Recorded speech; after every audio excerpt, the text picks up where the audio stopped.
Kahit naratipikahan na ng Senado at Kamara ng panukalang 2025 national budget, may mga mambabatas na kumukwestiyon sa ilan itong probisyon. Partikular na riyan ang pagbibigay ng zero subsidy sa PhilHealth at ang pagdoble ng pondo ng Kamara. Nakatutok si Mav Gonzales.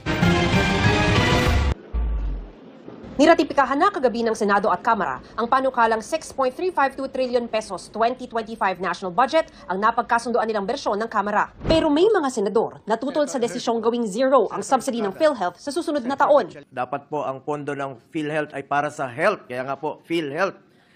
Lessons learned dapat tayo sa pandemya, we should invest more in health. Subsidy from the national government may still be needed to implement necessary reforms and improvements in its benefit packages. Huwag naman zero budget. Sa huli, ang mga mahihirap na pasyente na naman ang kawawa dyan. Tugon ni Senador Grace Poe, ang chairman ng Senate Committee on Finance, may sapat pang reserbang pondo ang PhilHealth.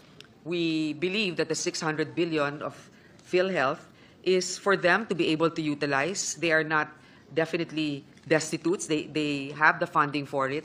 And if they also show their capability to utilize those funds, next year, definitely it will be a different scenario once we evaluate the progress that they have made. Giit din ni Senate President Cheese Escudero. Sa ngayon, 600 bilyon muli yun. Dadagdagan pa natin uli ng 74 para sa ano, hindi naman dinadagdagan yung benepisyo. Sa totoo lang, nasa charter ng PhilHealth na pwede nilang gastusin ang kanilang pondo para sa coverage, universal coverage ng PhilHealth. Hinihingan pa namin ng reaksyon ng PhilHealth kaugnay nito.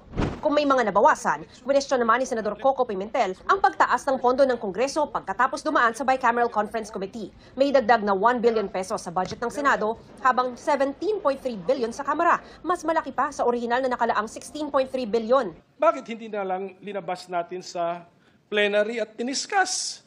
Bakit kailangan sa Bicam pa mangyayari ito, Mr. President, na halos lumampas pa sa doble ang budget ng isang chamber. But we have to be transparent. Sabi ng Senate President, hindi perpekto ang budget pero napakarami kasing dapat pondohan sa napakaliit na espasyo. May nagalit, may napangiti.